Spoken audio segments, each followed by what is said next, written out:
All right, let's talk about how to shoot a video podcast from beginning to end. I want to cover everything from what microphones to buy, what lights to buy, audio interfaces, switchers, how many cameras you need, what camera angles to use, what lenses, all the post-production of editing together a podcast, how to upload it. We're going to cover it all. I recently started somewhat of a podcast, and I've been helping other people start podcasts, and it's honestly a big learning curve, and so I wanted to help you guys out, give you a blueprint. And this video you're watching on YouTube is a condensed version of a larger mini course called Podcast Pro that you can check out at fulltimefilmmaker.com. So link will be in the description. If you enjoy this video, learn some good tips, and want to learn more, make sure to check that out. So let's start first by talking about what microphone to buy. Now, the microphone is going to be your most important thing within a podcast because podcasts can be just audio only. Now, the most popular microphone out there is the Shure SM7B, which is what you're listening to right now. The SM7B is going to come in around $400 microphone only. It is probably the most popular microphone because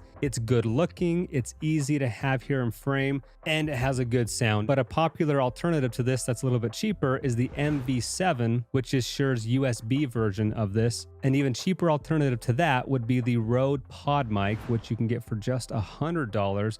That too will have to have an XLR cable going into an audio interface. And then on the cheapest end is going to be the FTF Gear mic that you can get for just $70. And that's a USB mic, so it doesn't require any audio interfaces. And that's going to come with a boom arm, a desk stand, a pop filter, everything you need to get up and running for just $70. And the last thing to mention on the SM7B is it's also a very low sensitivity microphone. So you actually are going to need what's called a cloud lifter, which is going to raise the gain going into your audio interface, which is going to cost you another $100, $150. Now, a few pros and cons to be aware of each of these microphones. The FTF Gear mic does allow you to control the gain, which is the volume. However, if you talk too loud into that one, it's still going to distort even if your gain is turned down really low. But as long as you're talking in a normal volume like this, it is a great bang for buck microphone. The Rode PodMic, in my opinion, sounds a little bit thin. The low end seems to be missing just a tad on that guy. So you are going to have to do some EQ with that to get it to sound, in my opinion, the way that I would want it to sound. And I feel like it picks up quite a bit of desk noise, handling noise, if you have it on one of the desk stands. So be careful with that one. Also, if you're not going to be using the pop filters that come with them, because they do look really cool without it, it does give to plosives quite a bit more. So you're going to hear those sounds quite a bit more. And then the SM7B, like I said, it's a little bit flat, so you're going to have to do some EQ with this guy.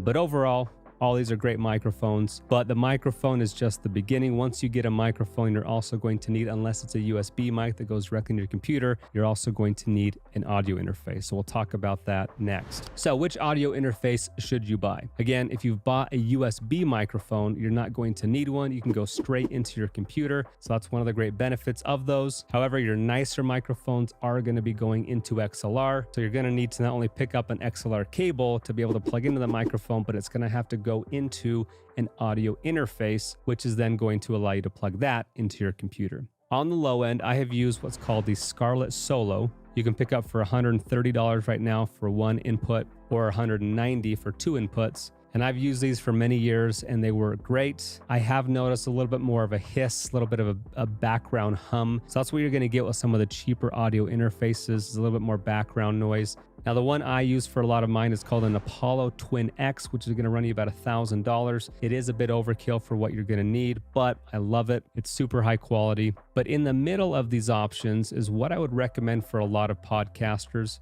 and that is called the Rodecaster Pro 2. And here's a few reasons why I'd recommend this specifically for those doing podcasts. Number one is that if you're using an SM7B, like I mentioned, it has a higher noise floor. You're going to need to use a cloud lifter. But with this guy, with the Rodecaster Pro 2, you actually don't need a cloud lifter. The second thing is that it comes with presets for a lot of the popular microphones, the SM7B being one of them. And they have a few different options of neutral, podcast, or studio options that are going to give you flatter or more punchier sounds to it. But for those who don't want to mess with EQ and learn how to use all these different tools to mix your audio and make it sound better, these presets are pretty awesome. I still like to do a few things after, even with the presets. But the other main thing that I like about it, and the reason why I use it for podcasting, is that you can have redundant recording. If there's any goof up on your computer, this rarely happens, but every once in a while, if I'm recording into Logic X, it can happen to where it stops recording in the computer. And unless I'm looking at it and monitoring it, I'm not going to know it stopped. And then I'm out of luck. I don't have that audio. With the Rodecaster, you can be recording into Logic X, but you can also plug in a micro SD and be recording to that internally in the Rodecaster Pro 2 as well. That is on the more expensive end, but eventually that would be my recommendation for podcasting. And as far as XLR cables, I recommend Mogami. They are the best, highest quality XLR cables I've used. Now, the last thing to mention with audio gear is acoustic treatment. Now, this whole room that I'm in right now, we'll cut to a shot, is completely acoustically treated. And so that you're not hearing reverb, like the echo bouncing off of walls. And that's a huge mistake I see in a lot of podcasts. But I'll post a link in the description where you guys can get these acoustic blankets. They're about $100 a piece. You get 2 or 3 of those, put them up in your recording space all around you. And that's going to make a world of a difference in the quality of the audio and make it sound a lot more professional. So that's pretty much it for audio gear. Next, let's talk about tips for actual mic placement and use. Now, main mistakes you're going to see with audio with podcasters is they're either going to be too far away. This is like a foot away from the microphone. It can be doable, but it's not ideal for these types of microphones. And these microphones can be used this close, but one of the challenges with it being too close is you're going to hear plosives a lot more.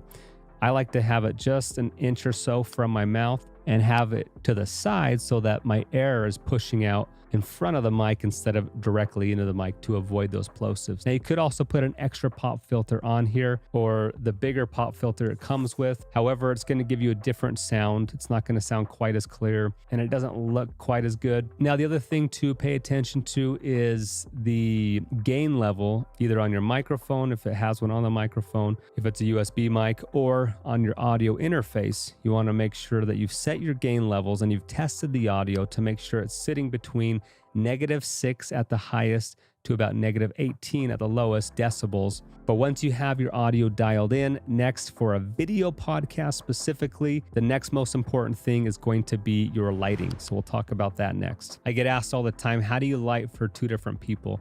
And this is the most common way that I see, is having one light over the top of each person that's shining on the opposite person. Because if you just have lights pointing this way, it's all going to be frontal lit and there's not going to be very much character, very much dimension, very much depth. Obviously, it depends on the look you're going for, but specifically for 2-person setups, we have an Aputure 300X here and an Amaron 200X over here. And about the smallest dome I'd recommend getting is about a 3-foot dome. You can find smaller lights like a ring light, for example, is probably the cheapest light I'd recommend getting, but a ring light's not going to be very soft. And the softer the light, the more forgiving it's going to be on imperfections on the skin. But ideally, you put a sheet between it or something to diffuse it, to make it even softer, or you buy something nicer. The next step up from a ring light would be something like an Amaran 600X, and then pick up a $50 dome on Amazon, and suddenly you have a much softer, much higher quality light that's going to be bright enough for most scenarios. You'll notice I also have a FTF Gear lamp tube light over here, and that's just lighting up this plant over here. This is before and after. So you see it just lights up that tree a little bit, makes it a little bit less dramatic on the background. Now we also have a hair light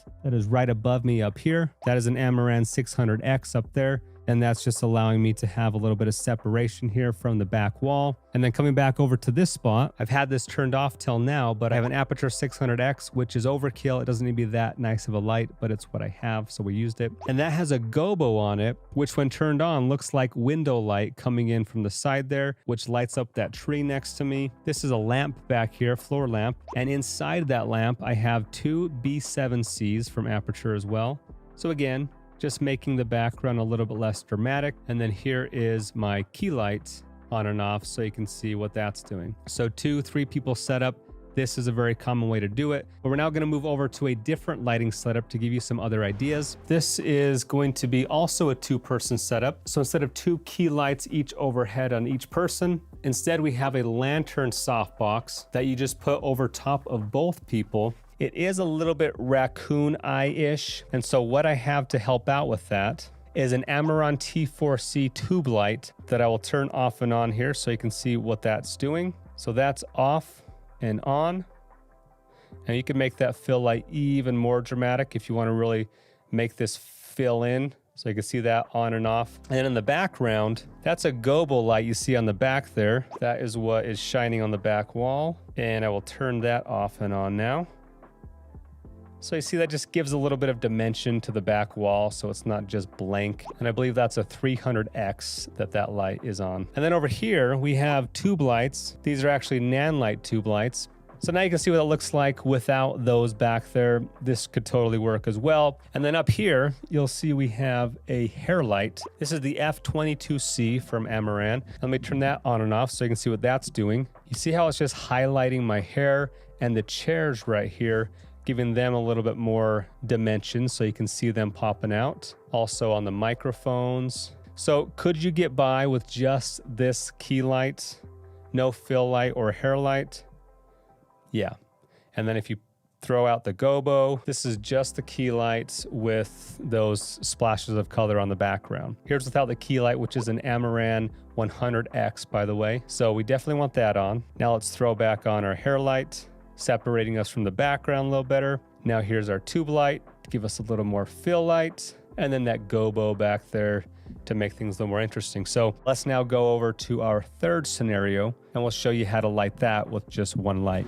All right, so our last setup here is going to be in our den. So we got $700 camera setup, kit lens, Amaran 600X with a $50 dome on there, and then a $70 condenser mic. Then you just need obviously a computer to plug that into. So here is what the audio sounds like and what the video looks like with this setup. And as I mentioned earlier, one of the biggest differences you'll notice in this room is it's not acoustically treated. And this is honestly what a lot of people's podcasts are. Except at least I have a microphone. A lot of people aren't even using a microphone like this. They're just using a lav mic or a webcam or the computer microphone. So you look over here, we've got a sound blanket on a stand. And so what I would do is just bring this nice and tight into myself like this. And it doesn't have to be on a nice stand like this, but this is basically a C-stand on wheels. So this is what it looks and sounds like in a very normal room that doesn't have any acoustic treatment besides this blanket that I've brought in. Really cheap camera on a really cheap tripod. That's an FTF Gear tripod as well.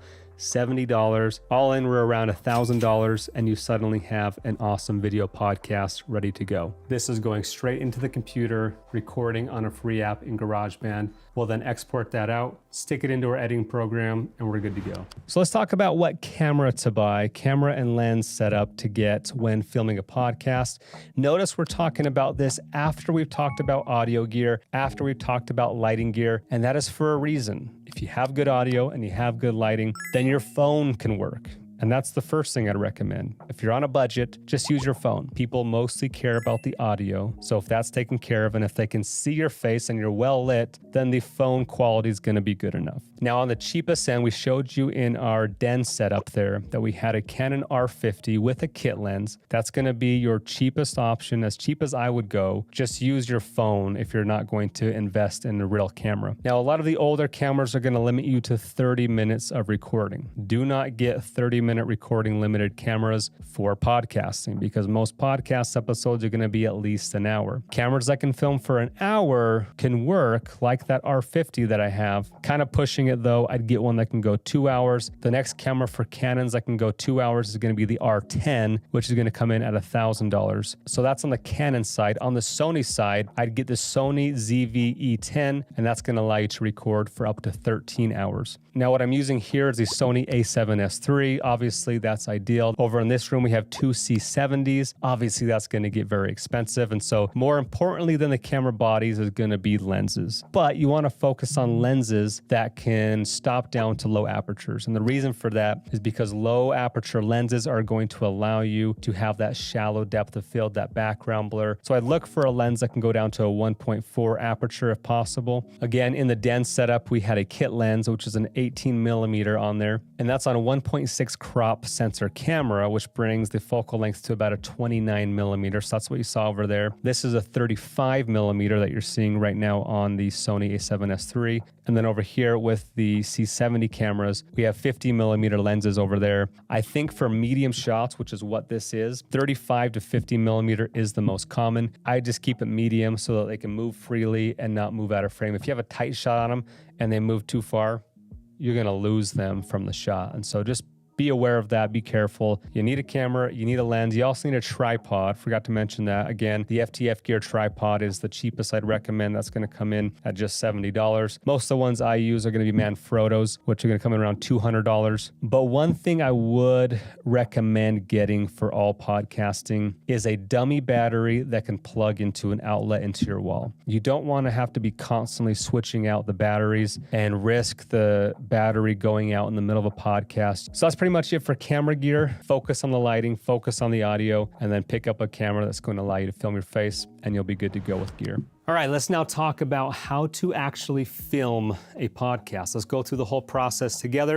All right, so first question is, how many cameras need to be filming? I would say if you're gonna be interviewing a second person, I would say having 2 cameras is ideal. Now you could just do one, as we'll show over in the text setup. You want these to be at least 30 degrees apart, these 2 camera angles.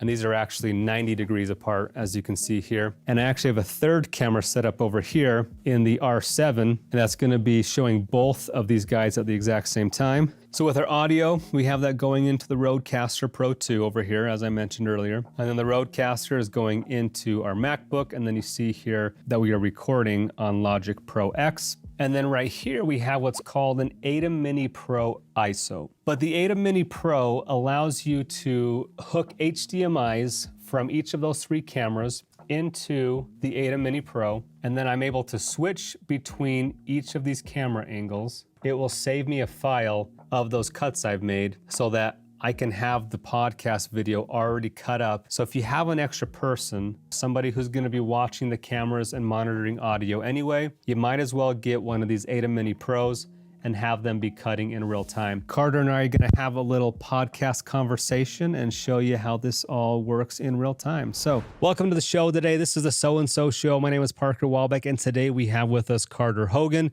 good buddy of mine and the manager at Full Time Filmmaker. Carter, good to have you here. Good to be here. Carter, where are you from? Tell us about your family. Give us a quick background. Oh, yeah. So, Carter Hogan, originally from Salt Lake City, moved down. That's really interesting. So tell me about your family. So we have a couple people in it, and That's a lot of people. Yeah, it's fantastic. It's amazing. Yeah. I love your hat, by the way. Really good hat. I brought it first. I want that on the record. I was going to wear that hat, but he wore that, and so I didn't wear a hat. So thanks for making me change my outfit You did last put second. me on to the style and brand of hat, so I'll give you It is a good one. Okay, so that is how you film a podcast, just to give you an idea. Now I want to show you in post-production how I would edit that together. First, I'm going to import my footage. Then I'll just drag in my video files to start a new sequence. Then I'm going to drag them on top of each other. Then bring in each of my separate audio files.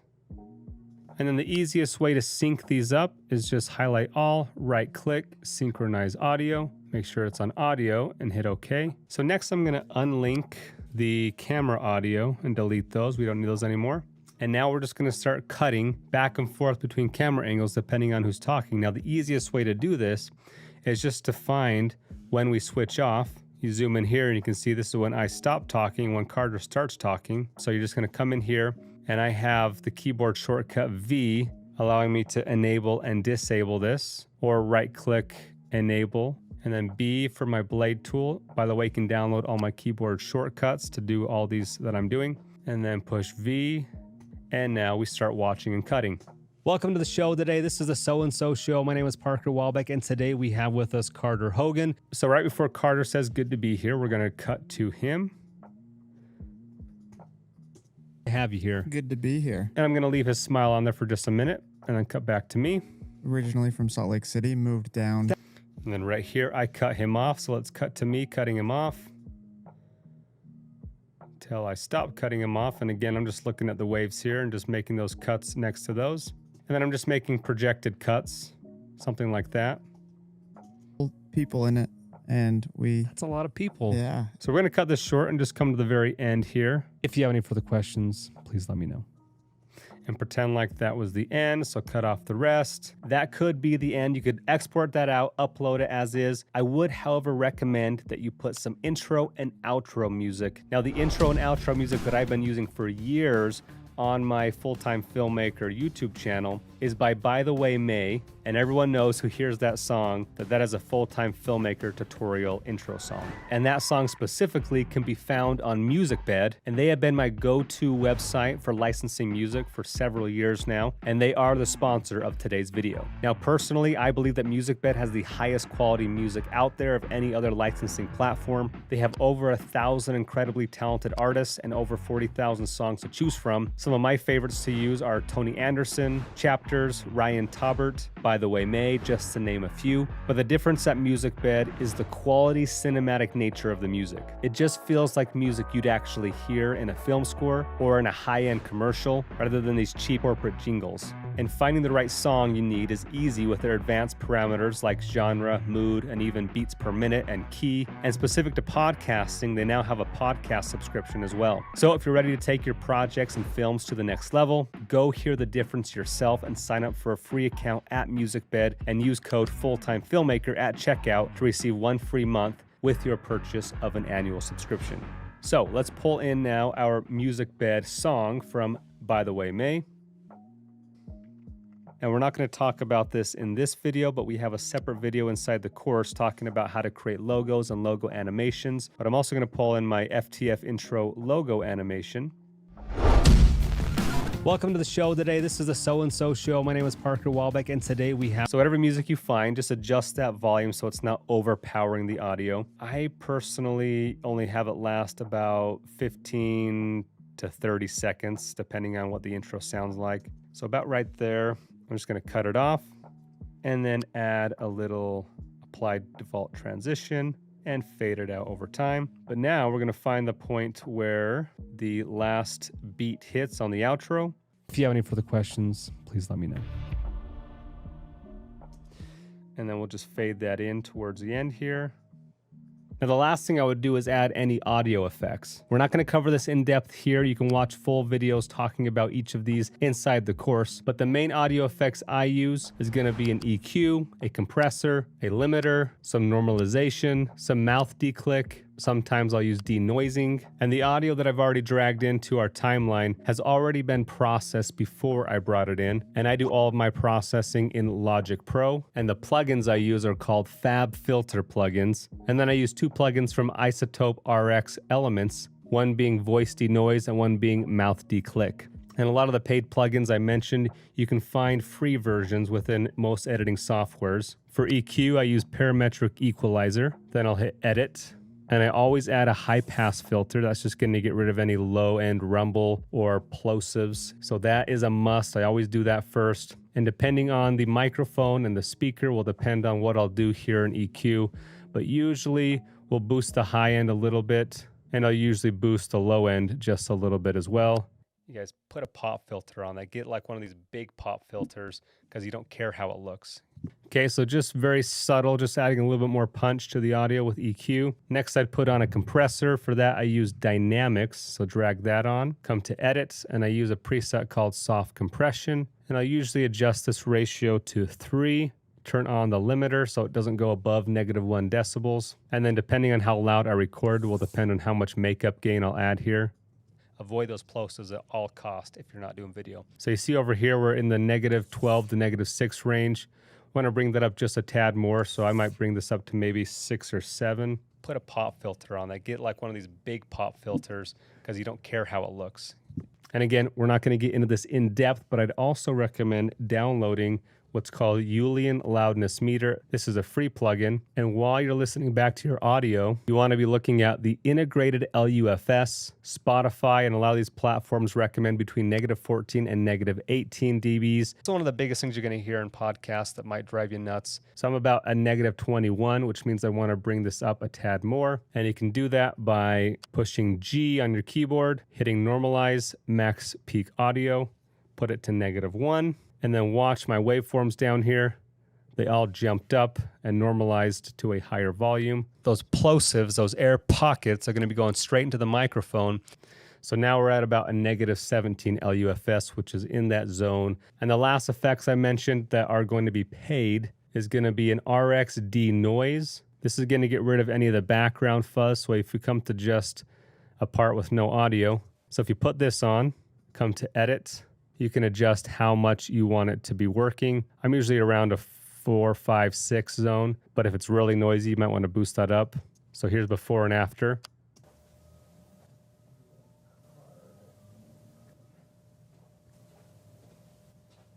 As you can see, it just takes away some of that background fuzz. And I think that's only a $30 plugin, so it's not too expensive. But the last thing I would do, I think you have to buy their $200 package on this one. But this one's called Mouth Declick. And this is just going to take away all the mouth noises when you speak. Come to edit. I usually have sensitivity at 5, click widening at 2.5. Let's listen to this with and without, separating us from the background a little better. Now with, separating us from the background a little better. I highly recommend that. Now that I use that, I recognize so many mouth noises in people's audio. At this point, we'll just come up to File, Export, Media, name it whatever you will, where you want. And for most podcasts, you're probably good just to export it out at 1080p. I just use the YouTube preset within the H.264 format, and then hit export, and you're ready to now upload your podcast, which we'll talk about next. How do you upload a podcast? Now, it's not exactly straightforward. I want to show you in this video how to do it with a free option called Anchor FM. So type that into Google. It's called Spotify for Podcasters, Anchor.fm. Go to login, hit sign up, put in your information, hit sign up. Let's make your first episode. Let's do it. So I have a file ready to go. I'm going to upload a video file by hitting browse. Come to a file that I want to upload, and it's going to ask if you want an audio episode or video episode. I'm going to say video. Then you're going to title it whatever you want, put a description, customize if there's a certain season number or episode number you want this to be, upload some episode art if you have any. All right, so once that has finished uploading, now we're going to hit next, and now we get to set up our podcast. I call this True Millennial. Give it a description, put it in a category, podcast language, English. Hit continue. Upload some cover art. Continue. Update. Now it says ready to publish. This will make your podcast available on Spotify. So we'll hit publish, and they will let us know when it is ready on Spotify.